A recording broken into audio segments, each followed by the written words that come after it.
AI is not alive. AI can mimic intelligence. A meaning comes from consciousness. While it can mimic the language of care, concern, empathy, it doesn't feel any of it because that's where you start comparing AI with humans. So if AI can predict our choices, what happens to free will? Prediction is not decisions. So while AI can predict or give us a lot of choices, ultimately it's us humans who will decide what to do. Only a human knows how it feels when you use that poem to propose after 2 years to that girl or that guy. AI will never know. They hear something, they want to fact check it in a second. Instant. You are sitting with your AirPods and I'm sitting with mine, and you're French and I'm German. We're just talking to each other and it's real-time translation happening. It's mind-blowing. I asked AI to create a picture of 18 clocks with times between 12 p.m. and 6 p.m. All clocks should show different times, and every time she corrected the prompt, it still kept creating image of many clocks showing 10:10 because the internet is full of images of the clock showing 10:10. I think AI is something that's going to affect all industries. You need to make sure that you are learning, and the only skill that you need right now is to. So do you think AI can truly understand human emotions, or will it always be a simulation of empathy? So today AI doesn't feel emotion. What it can do is it can simulate empathy based on patterns that it sees in data. So while it can mimic the language of care, concern, empathy, it doesn't feel any of it, and that's important to know because that's where you start comparing AI with humans. Correct. And I think there was a study also, 23 or 24, Stanford study, which basically, well, it was surprising that people rated content or conversations with AI very high on empathy, but they still said that they would prefer humans when it comes to vulnerable situations emotionally. So yeah, I think AI can be like a good book. Sometimes you read and you think, oh my God, it's exactly my kind of story. But then you also need a friend to call. Absolutely. I don't think I mean, this is only a personal view. I don't think it can actually replace a human. True. But yes, like you said, you need inspirational content.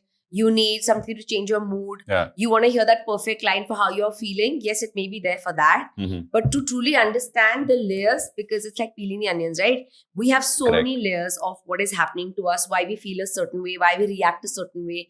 It's not just the situation. It's how we've been programmed, how we've grown up, everything that's happened to us. Our own journey, correct. Yeah, we are reacting because of a million reasons in True. a particular way. Now that AI can't understand those million reasons, it can just see you are reacting. Yeah. And it can give you an answer.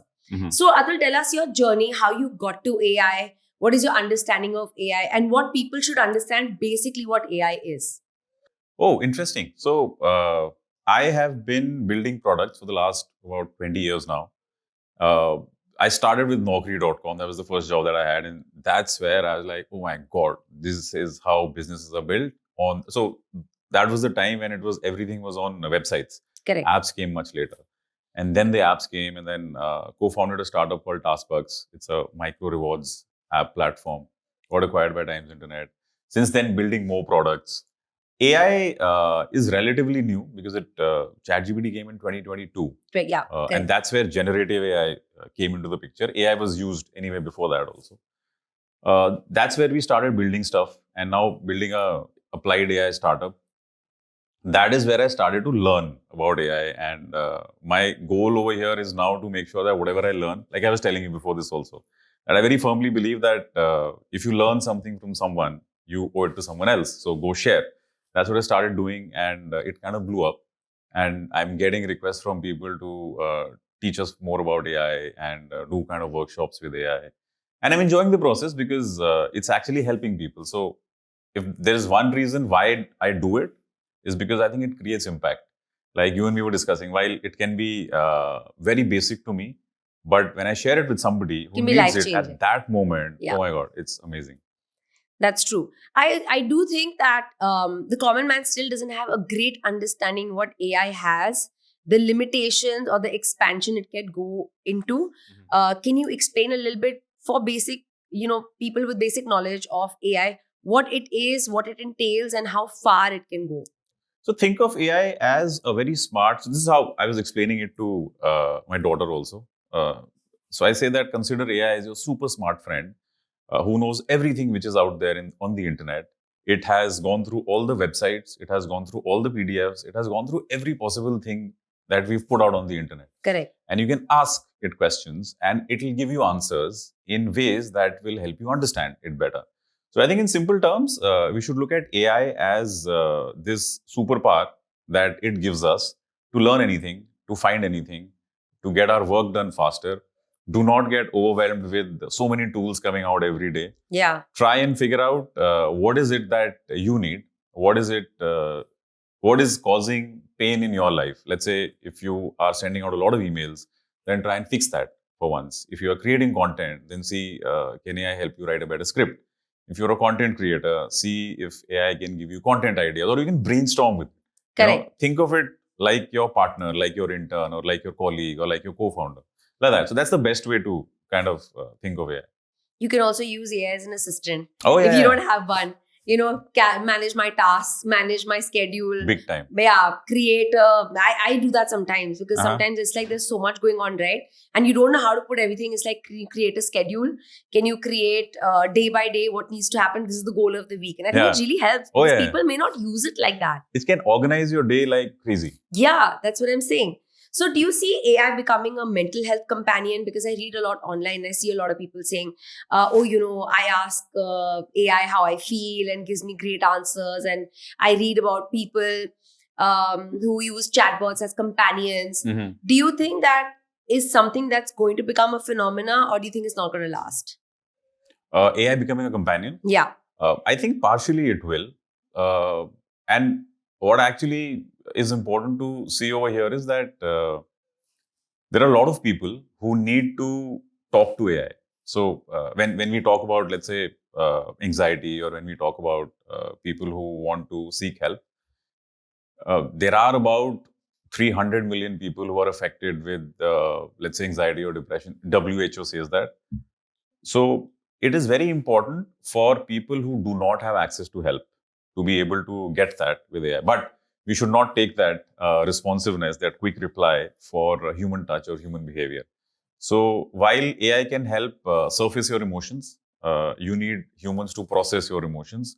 So for a certain, I think level 1, level 2, it's fine to be able to reflect on your emotions, to be able to get you to or to ask you the right kind of questions. Or face your own demons, because you may not be able to do that with So it's a human. good starting point, for sure. And whether people will start doing that, it's a weird world. You don't know. A lot of people do a lot of things. So maybe that happens. Yeah. I still find that a bit of a bizarre concept. I'm not saying that people can't use AI as a best friend or a companion or someone to chat to. Great. But like I said, how will AI be able to skim through all the layers? You may say, I'm having a really bad day, I'm feeling really low. AI replies, hey, don't worry, buddy, let's cheer you up and let's say gives you some answers. But they don't know, maybe it's been a week's, bad financial situation, relationship situation, health situation. AI doesn't know how to formulate all the layers and put it together.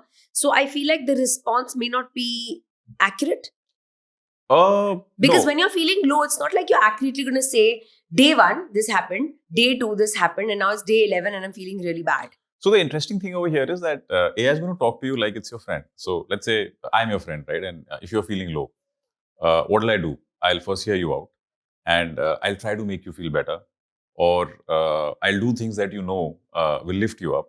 So if AI knows that much about you and you've been interacting with AI, let's say for the past 6 months, then it has enough historical data to know how you think, what you do, what you like, how to cheer you up. On top of that, it has tons of data that it has seen how other people are helped when they are in this situation. So imagine that. Now it's a powerhouse of intelligence working on your emotions.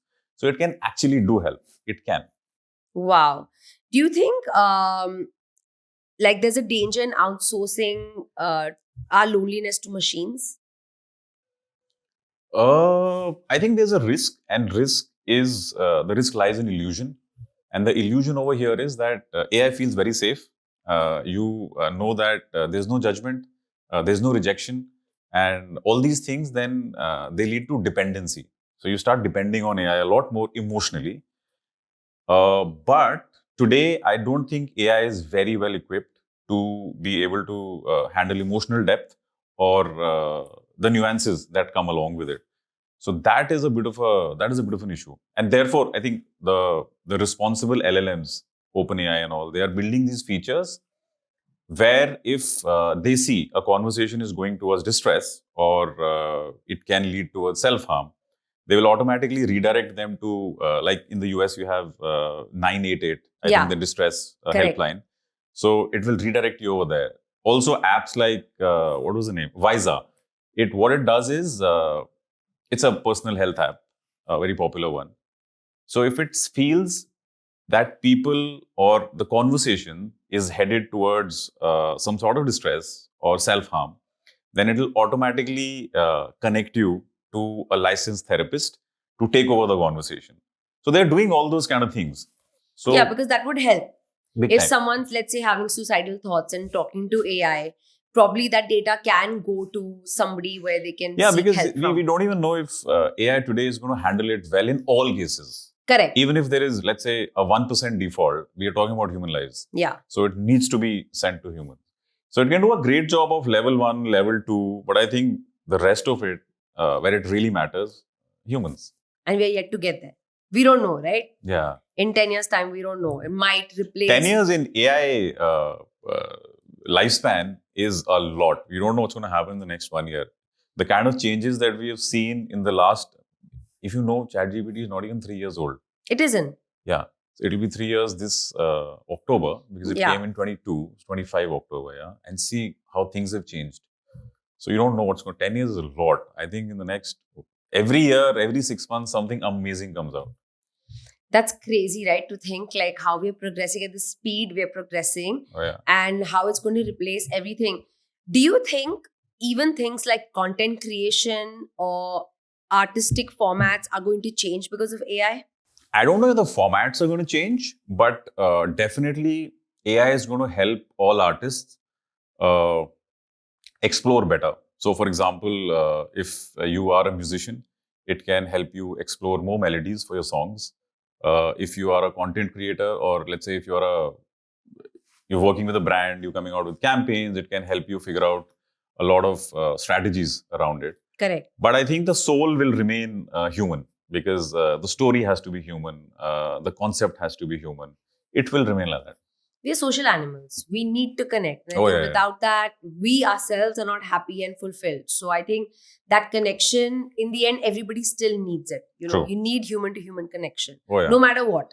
How much AI, artificial intelligence, machines, they fulfill you. Or It's take good up for your time. efficiency, good for That's what I'm saying. productivity. I think people should see it like that. It's good for efficiency, it's good for productivity, it's good to enhance your skills. Yeah. But it's not necessarily going to take away human connection, because people fear that. And it should not. That's Yeah. what I'm saying. I mean, ideally. So I think in the ideal world, when we, if you hear what the greats have to say in the valley, what they usually say is that AI is here because they are sitting in a country which is developed, a developed economy. So they basically say that AI is going to take away all the grunt work. So you can do all the creative work. You'll have more time. What you do in 7 days or 5 days of working, probably you'll be able to do in 3 days. And then you can chill the rest of the time.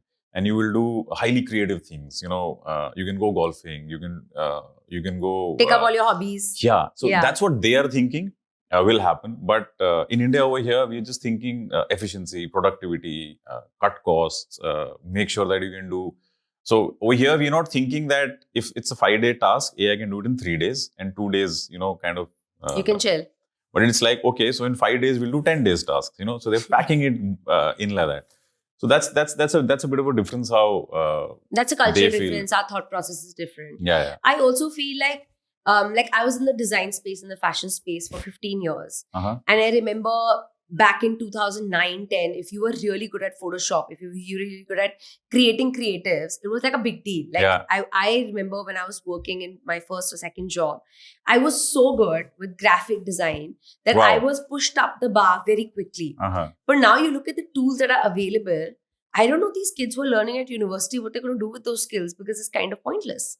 Learning like a creative job, like a Photoshop skill, let's say, kind of can be redundant in the next few years, because you just have tools where you put in all the pointers, you put in your basic creative, and you say this is what needs to be done, and then it does it. So I don't need to sit for 2 hours and with the mouse, and we used to sit and concentrate on all the lines and all the hair getting clean.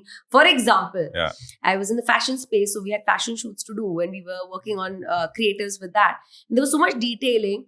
Now it's all AI. So it also makes me wonder what's going to happen. Something as simple as removing the background used to take so much time. Yeah, correct. You have to select it. You have to make sure the hair flying is selected correctly. You want to change the color of the shirt. You have to select the entire and shirt. Properly, you can't miss out. And you can't miss out spaces. And then it took time.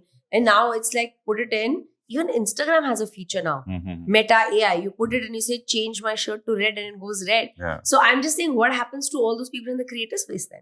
I think the greatest skill, and it's common to everyone, the next skill which is most important for everybody to master is to actually learn how to use AI. Otherwise, whatever you've learned so far will not be useful anymore. And you need to do that. And in the tech space, I have seen that myself. Like back in the days, we used to work on websites because that was internet. And then apps came. So we were forced to learn apps. We were forced to make Apple apps, or we were supposed to make, forced to make Android apps. And then the payment came. So we were supposed to make sure that we are riding on top of that also. And then before that, mobile web came. So in the tech space, everybody's used to upskilling themselves, whether you're a developer, engineer, product manager. But I think AI is something that's going to affect all industries, everybody. So in fact, Vinod Khosla also, he was also saying that you need to make sure that you are learning. And the only skill that you need right now is to learn how to use AI more in whatever you are doing. So I think everybody out there needs to learn just one skill, which is basically keep learning more with AI. How to use AI. If you do that, then nothing stops you. Absolutely. I think it's a tool that is going to be so essential to know. Just like, there was a point, I think, where the grandmas and the mothers would be like, I don't have an email address. Right? Yep. And they're like, Beta, I don't know how to use these apps, because you need an email ID and you needed like a payment gateway to be registered. And then it was frustrating to teach, like, oh, how can you not just do it on Amazon? For example, when Amazon came in first, the app came in, you wanted to shop. You had to shop for them. Yes. But then ultimately you have to teach them, like, no, buddy, if you want to order every day something, I can't be sitting here doing it for you. You got to do it. It's like that. Like everybody, no matter what age, will have to push themselves to use it and use it correctly. True. I mean, at its best capacity. So tell us, could AI ever help people prevent burnout by tracking patterns we ignore in ourselves? Absolutely. Because one of the superpowers of AI is basically pattern detection, because it loves data. So let's say, like I had mentioned this app called Visa, it can detect shift in your tone, your energy, the way you are interacting, the words that you are using, and which can signal to it that something is off. It's not looking, maybe it's getting towards distress, it is getting towards anxiety.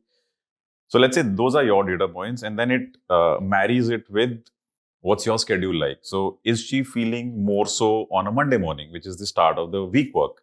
Or is she feeling so when it is just before travel? Is it travel anxiety? So they can be things. So if you couple the two, then it can possibly give you a heads up and say, hey, you need to take a break, or you need to pause or slow it down. So yeah, I think in that case, in that sense, definitely it can. Wow, I don't think I would have ever known that or thought about it like that, that AI can actually is collecting data every time you're talking, and it's kind of figuring your mood, your tone of talking, how you are, and probably has created the skeleton as a personality skeleton, So right? I was specifically talking about that tool where people usually use it to log stuff. So if you do that, and if it also has access to, and if you've given access to, let's say, your calendar, because like we were discussing productivity. Yes, right? correct. So in that case, it can club. So AI is best when it has a massive amount of data. So it already has all data which is out there on the internet. And if it knows things about you also, then the combination is deadly. That's why it's like hyper personalized. Imagine the dangers. At one point, AI will know you better than your partner, better than your family, better than anybody in your vicinity. Yeah. Right? That is very true. Because when you're talking to AI, you're unfiltered, right? Yeah. Maybe there are certain things you would not even say to your partner, but you would talk to AI. So AI would definitely know a lot more than anybody else knows about you. How scary. No one should know your password to your AI app. Yeah. If that's the case, then. So, what's the risk of people becoming more vulnerable to AI advice than to real human connection? So I think this is something that we were just discussing. So the risk over here is the fact that you can talk to AI and feel it's very safe, and it won't judge you, and there is no rejection that comes from it, and that will create a dependency on it. So, and the advice that it can give you is fine till the time you are actually in that zone where it matters the most, which is if you are emotionally, let's say, vulnerable. That is the time you can't really rely on AI. That's the time you need to up it slightly and go towards more human connections, because that's where it matters more. And AI today cannot really handle those cases very well. Yeah, complex situation. Yeah. Also, this is just, correct me if I'm wrong, this is just my thought. For example, I'm speaking to AI, right? And I'm speaking about how my day has been or something I'm upset about. Yeah. I might be playing the victim. Hmm. I don't think AI is going to turn around and be like, hey, you know what? I don't think it's the other person's fault, or I don't think in this situation you are right. You're playing the victim card for no reason. Uh-huh. I don't think AI is going to give that advice. So I think the advice can be misled also. Because what AI largely I've seen is trying to say, hey, don't worry, buddy. It's always trying to soothe you, calm you, and give you, let's say, a variant of how you may feel or what you should do. But I don't think it's kind of like, like how humans can call your bullshit. If I'm saying it correctly, call you out on it, like, you are wrong. Uh-huh. It doesn't work like that. I think, so that's what I mean by advice. It may not be correct because you may not be giving the right picture, or AI might not understand that you're manipulative, for example. Yeah. So you're right. That's the default setting. Like, whatever you ask AI, it's usually going to give it to you in a sense that, which is very supportive of whatever you're saying. But it depends how you phrase it. If you really want, it depends on what you want. If you really want to fool it, you can. That's what I'm saying. But you know how some people, let's say, will go to a therapist. I'll give you an example. Somebody comes to me and says, I have this problem. And let's say I'm very unhappy in my marriage. And this is what has been happening. And my husband's not nice. And his family is not nice. And and it's not working out. I will probably assess the entire situation. I will ask my friend or this person, okay, so what are you like? And how much of the weight of the relationship do you carry? And what are you doing from your end in this family scenario? But AI is not So going to ask in this that. case, who are you talking to? I'm saying, let's say this friend. person is talking to me. Uh-huh. The friend is talking to me, and Yeah. I am the therapist or the counselor. Okay, so I'm saying that do the same thing with AI. Tell AI that act like a counselor or a therapist, and these are my issues, and guide me through it. Correct. Then it'll give you exactly the way you want it. Correct. But that is you and I who, let's say, really want a good advice. But I'm saying there are people who might rely on AI for just advice to feel good. Yeah. I mean, if it'll give you answers to whatever you prompt. If your prompt is not specifically asking it to give you something, then it won't. Yeah, you're right. That's what I'm saying. So I'm saying the danger lies in relying on AI for advice, is because the picture you paint is exactly what the answer is going to give. True. But the picture may not be correct. Yeah. But when you go, let's say, to speak to a friend, a counselor, a therapist, or even you're speaking to your mentor, they're going to be like, nobody, but if you say, they're going to correct you when you're wrong. Or they're going to say, you're not really punctual, so I don't know what you're talking about. Where are you saying is the problem? Mm-hmm. I might say to AI, I'm so punctual, and I reached here and then this person, and I don't know what to do. But it's like, the person knows you. Correct. AI doesn't know. Yeah. AI might just give you advice based on, just like you said, the prompts. So I think it's kind of dangerous in that sense. It depends. Again, AI works best when it knows you. So the more you use AI, the more it knows you. And this may not happen in all cases. Like, for example, if today if I take my phone out and if I ask the same question, probably it'll talk to me like a friend would.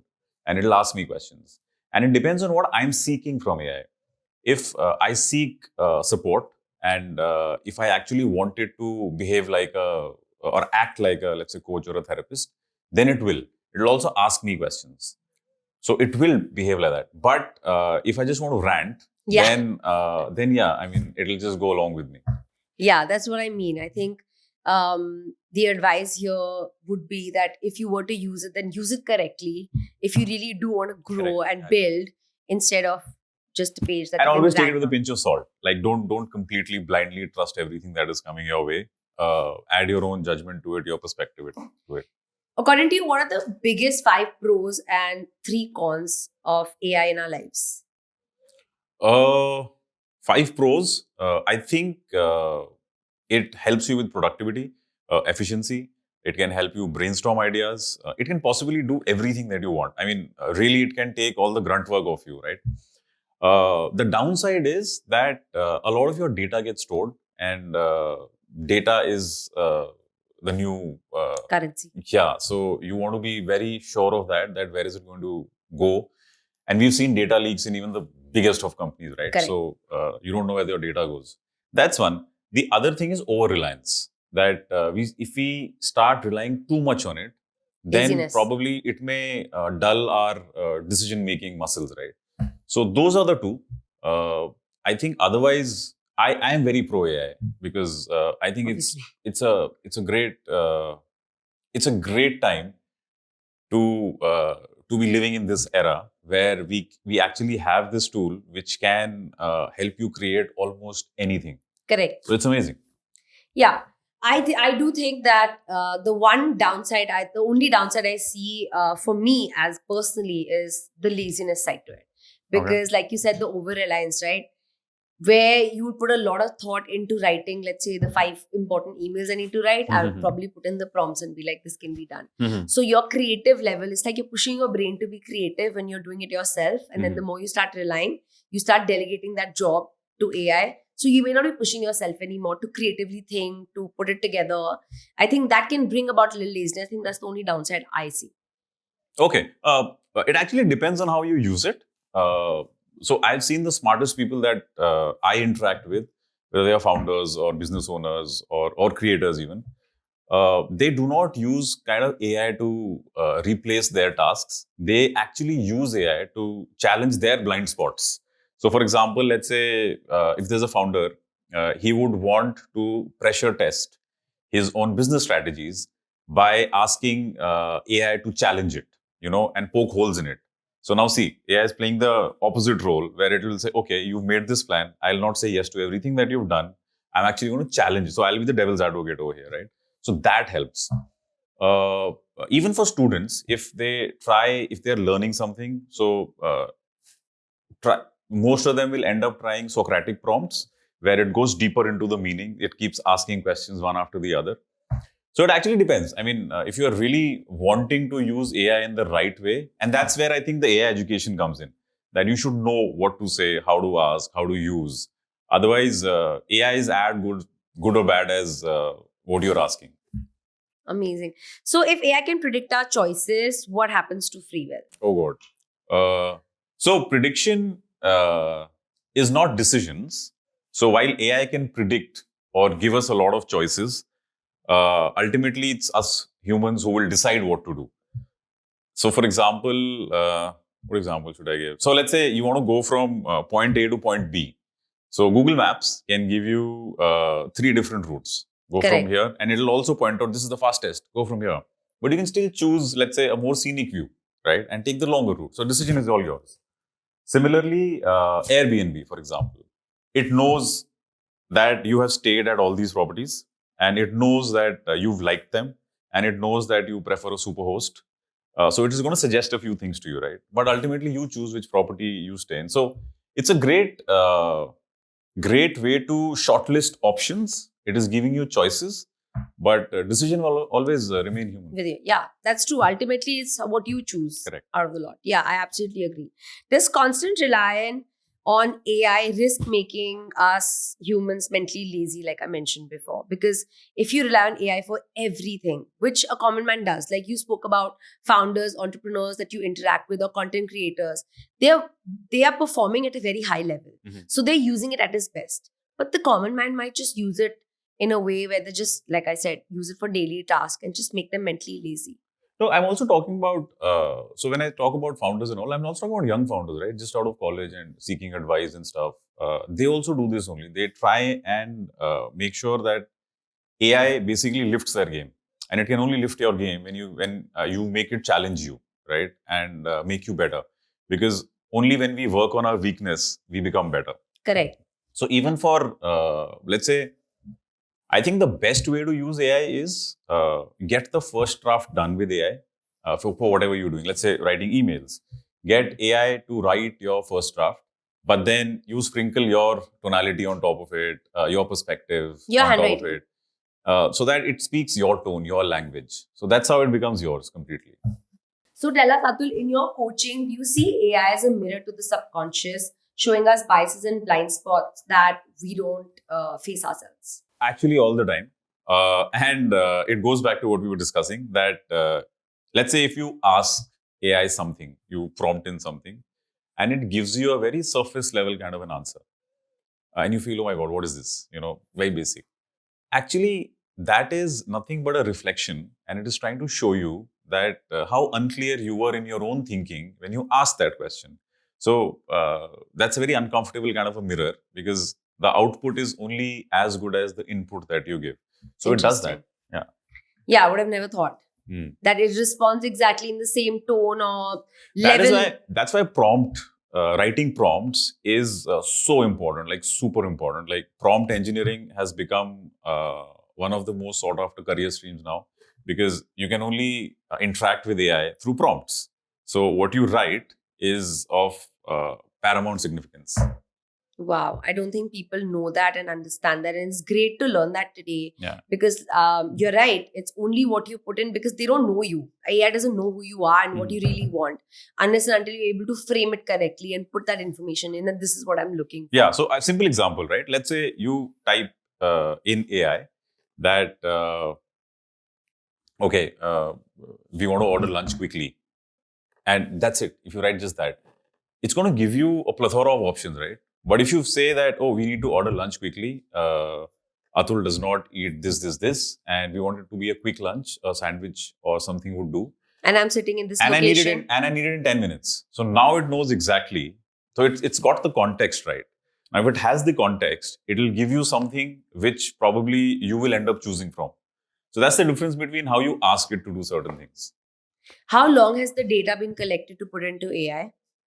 How long, in the sense? How long do you think it has been since it's being developed? For knowledge, I'm asking. I don't know how long So if have you're they asking been creating this whole space? For how many years? Because they would have had to feed it that much data, right? For it to Correct. be active. Yeah. So consider that it has all the data out there on the internet.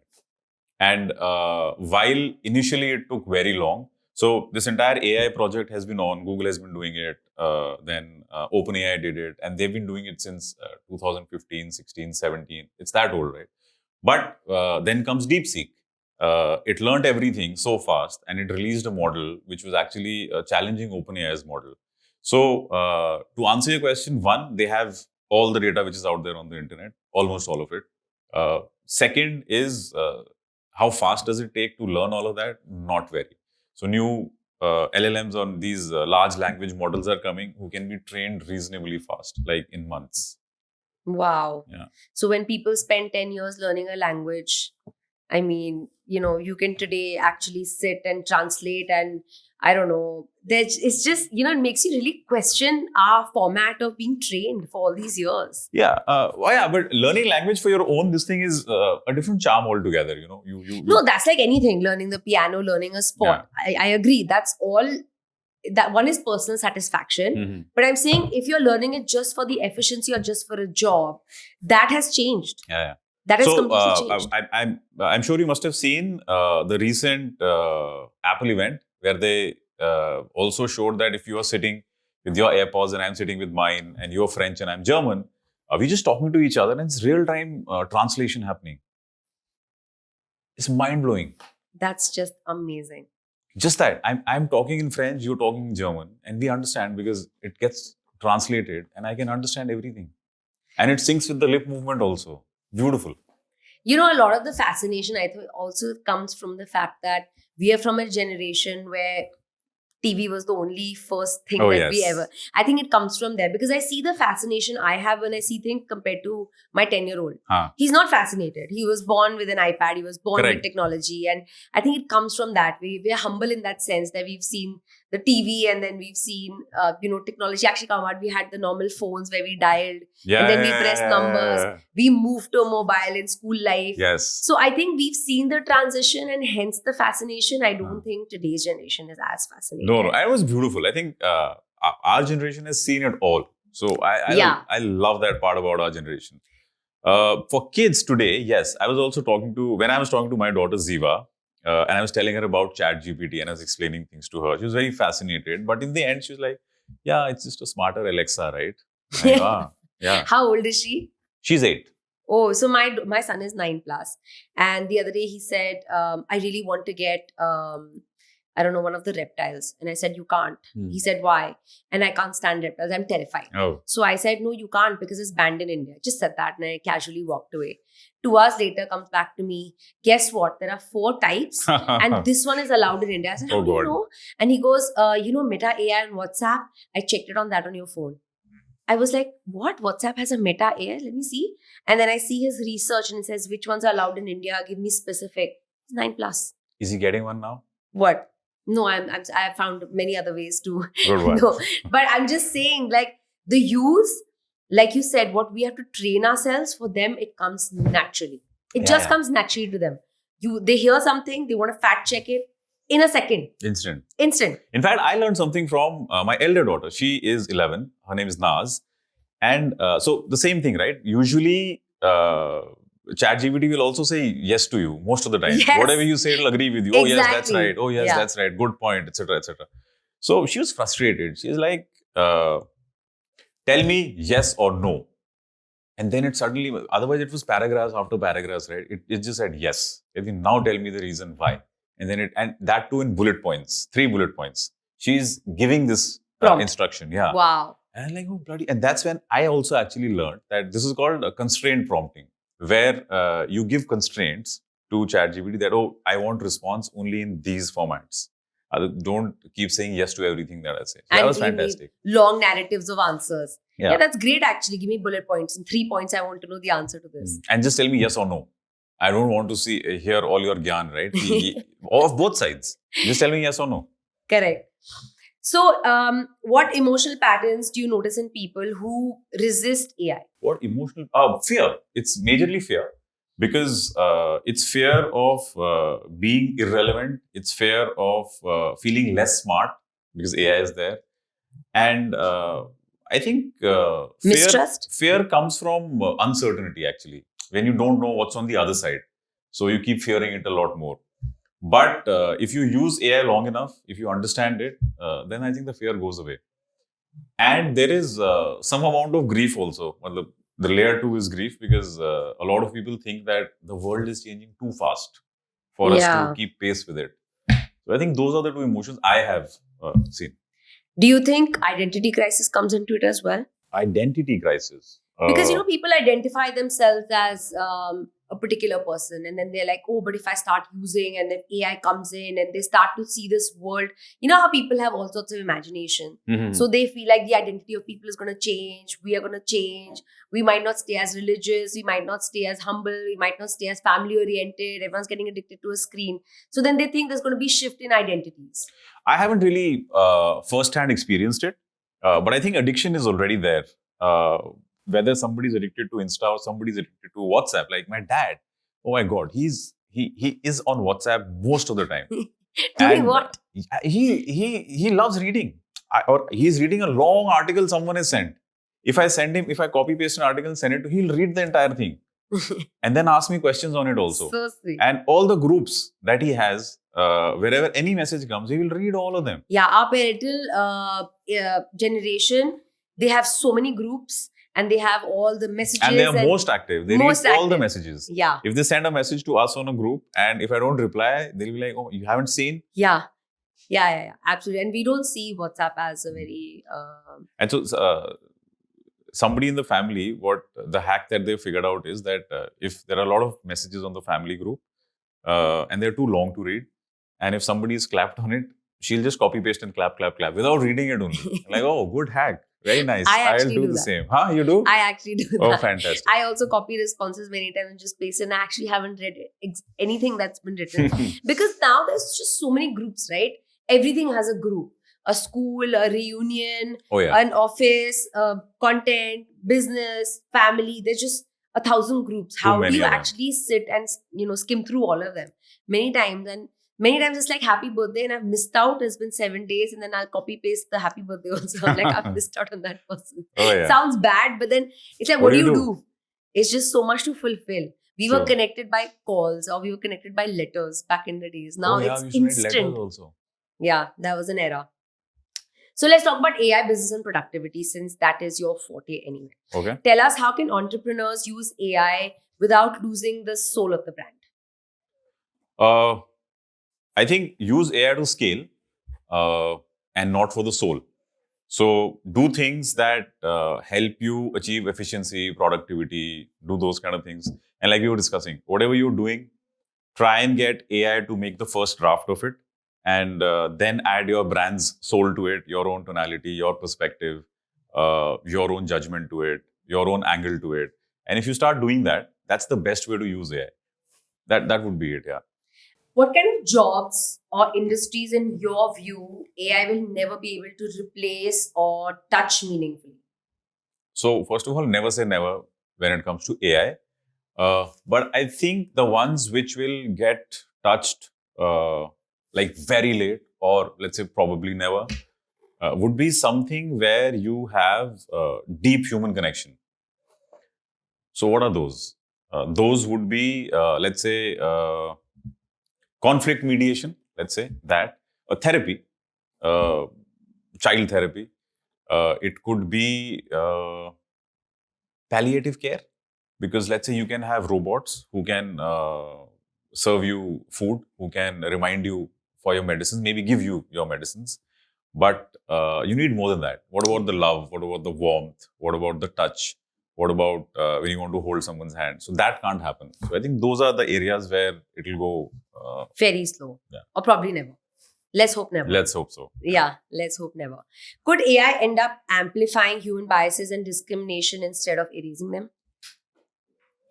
It can, and it does. And in some cases, it already has. So let me give you an example. So Amazon was doing something. They built their own internal AI tool for hiring for tech roles. So when they built that tool, they had to feed in a lot of data. So they fed in the last 10 years of hiring that they had only done, internal tool, right?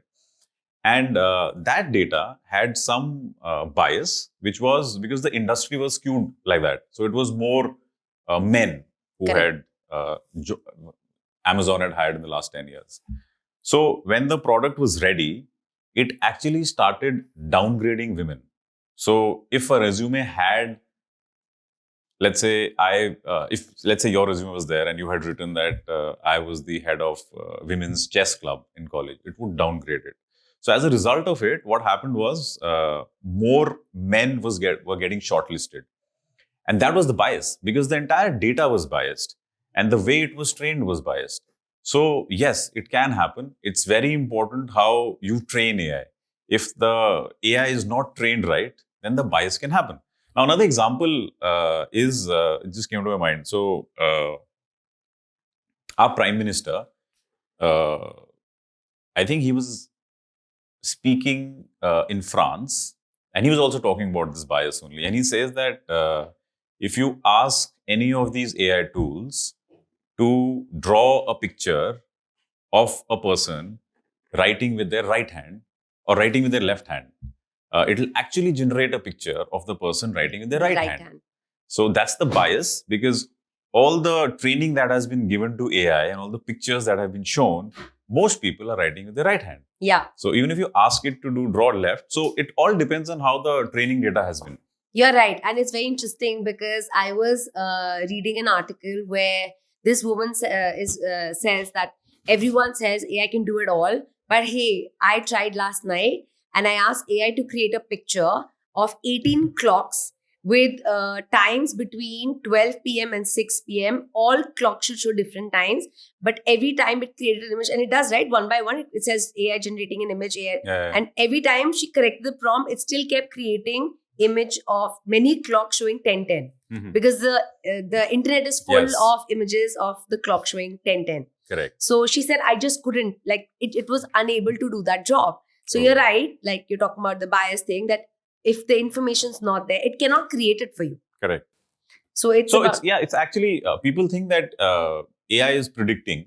It is actually predicting, but it is predicting based on what it has already, or it knows already. So if it knows that a clock always shows 10:10, so mostly if you ask it to generate a picture of a clock, it will show that. Until and unless you force prompt it or constrain it that I want this specific time. Yeah.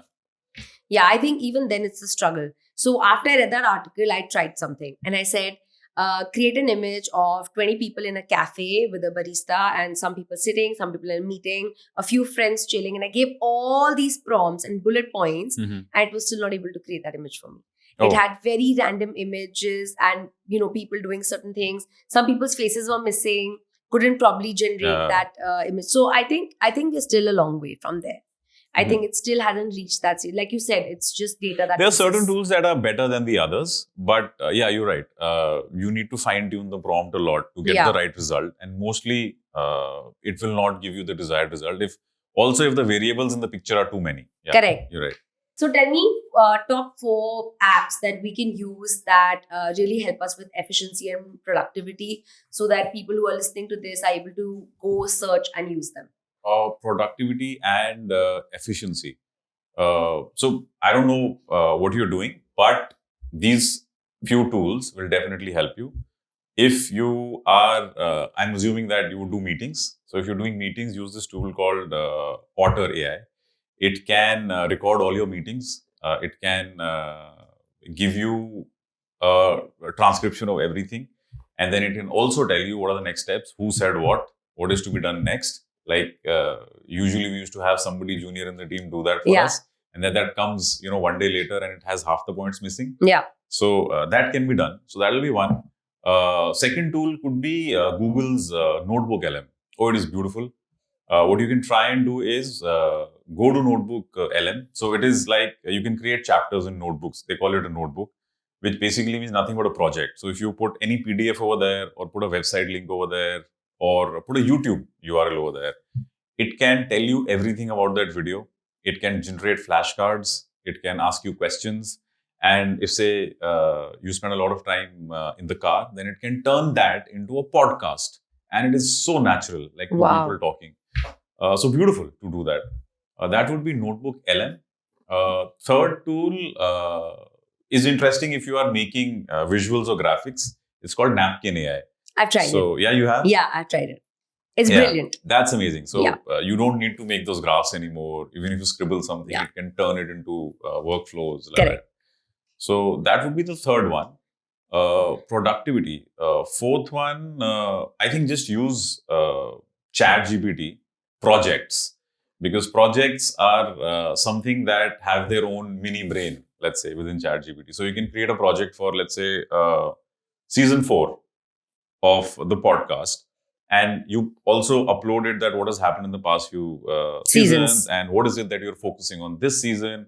So that entire thread is for your conversation about this. You don't have to again and again type and give it more context to it. So do you think we're heading into a world where AI becomes more addictive like social media, but even harder to escape? Yes, I think it will. Because it is increasingly persuasive, and it's like hyper personalized. It knows a lot of things about you. It knows your mood. It will also know your dopamine triggers. So it knows what to say to trigger you. I think like we had digital detox, we'll have to have something here also. And that will have to be like, let's call it AI hygiene, where you know when to use it, how much to use it. We'll have to teach our children also when to rely on it, when not to rely on it, not to just get your answers quickly, but to learn from it. And also get time off. Like they have time off screen, they'll have to have time off AI also. Yeah. I think it will be required, 100%. New business idea we should work on together. I'm in for it. Yeah, because I think our generation is suffering from digital detox, like you said very correctly. The future generation doesn't know any better. They came with, they were born with an iPad, they were born with technology. They think it's a part of being. Correct. And now, like I said, our 8-9-year-olds just search Meta for answers without even a thought. They will most likely rely on it for everything. And I hope at least not emotionally. That is something we'll have to train. Very correctly said. Do you believe over-reliance on AI could erode creativity? Yes, it can. But if used well, it can actually amplify your creativity. let's say that if you are a musician, and if you want to create a new song, or if you want to explore with melody, if you want to create that, it can give you a lot of other options. But let's say if the song is a heartbreak song, then only a human knows what it feels when the heart is broken. So the Yes. story will be, the soul will be human, but the melody can be, let's say, generated by AI. Same for any person working with a brand. Let's say you make images or videos with VO3 or Midjourney, but the story, the essence, the concept comes from humans. So I think if used well, it can really amplify creativity. Yeah. You're right. It can like spark it. But I do think the laziness part, also, I think the appreciation may not be there. For example, like a very famous melody or very famous song, a piece of, some piano piece that we hear and we still hear Beethoven, we still hear and we're like, wow. Everyone knows the history. Yeah. A painting made by Van Gogh, we know the history behind it. He had all these mental issues and how he, put it on canvas and what went behind it. We also love storytelling. So, like, as far as creative spaces are concerned, we like the story behind it Correct. as well. Yeah. Where this song is coming from, where this movie is coming from. It's coming from a heartbreak, like you said. But when we know that it's coming from an AI prompt or it's coming from an AI space, we might not appreciate it that much. So, I think this is just me. And again, it can be very, very, I can be No, it's your perspective. It's absolutely fine. Yeah. I think it'll be like a circle, like we'll go down that route, but I think we'll come back to, again, it'll be like, there'll be checks. Was this really done by a person or was this done I think by if one is trying to hide it, project it like human work, but it's AI work, that's wrong. And I don't think you'll really be able to hide it for very long. Yeah, you won't be able to. No, and there's no point. I think then that's deceptive behavior anyway. So but there's a lot of music that is already created with AI. Like a lot of EDM stuff is created with AI right now, and people are going crazy. So it depends. No, that's what I'm saying. I think there'll be a circle. We'll go down that route where everybody uses it at its best. But I think because as humans, we love storytelling, we will come back ultimately, like I said, it's just my perspective. 100%. We'll 100%. ultimately come back to, but where is it coming from? But why? Yeah. And we'll appreciate the authentic stuff more. Again, correct. Maybe in time to come. Yeah. I think we'll just go down because we all go crazy, right? When something new comes, we love it. Yeah. And then everyone gets bored and then they say old is gold. So then we go back to how originally we liked things and why we liked it. And I think as humans, we love storytelling. True. So I think at some that point, won't go away. That won't change. That can never go away because we connect because of that. Correct. So I think that maybe we go back to it.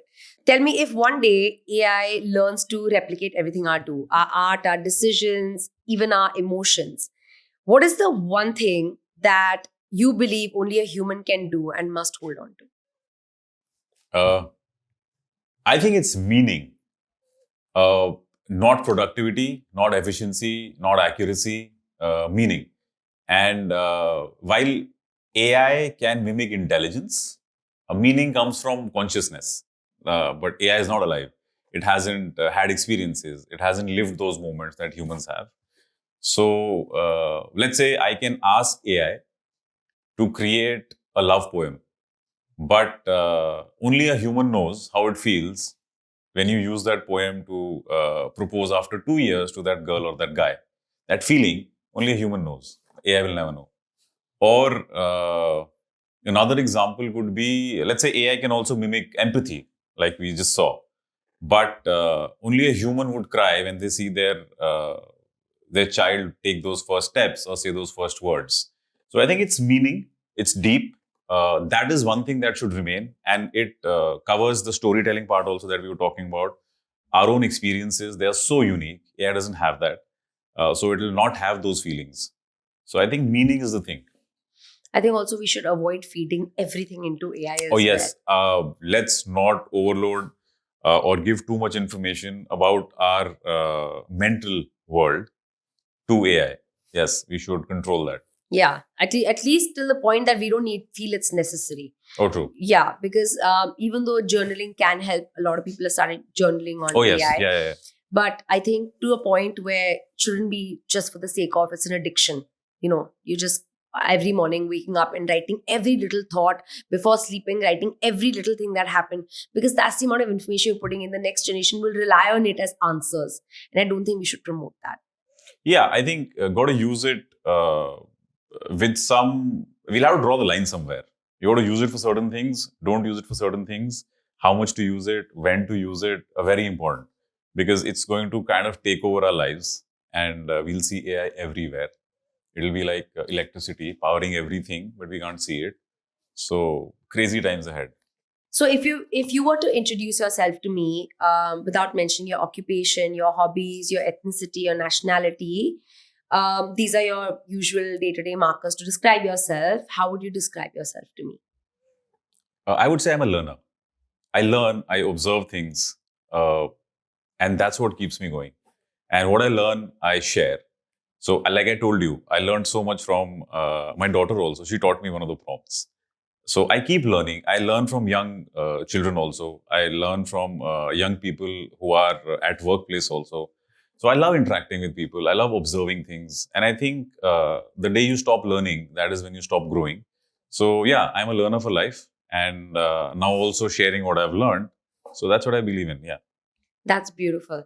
Thank you, Atul. It has been an intriguing and really, really great conversation. And I hope everyone gets the right takeaways from this. Oh, fantastic. It was super fun. Thank you so much for having me. Thank you. I am Atul. I am an entrepreneur and an AI coach. And after building apps for over 2 decades, which have been used by millions, now I've decided to make teaching AI my mission. And I don't use buzzwords, I use it in super simple language. And on the human thread, I actually tell you how these tools can make your work and your life super simple.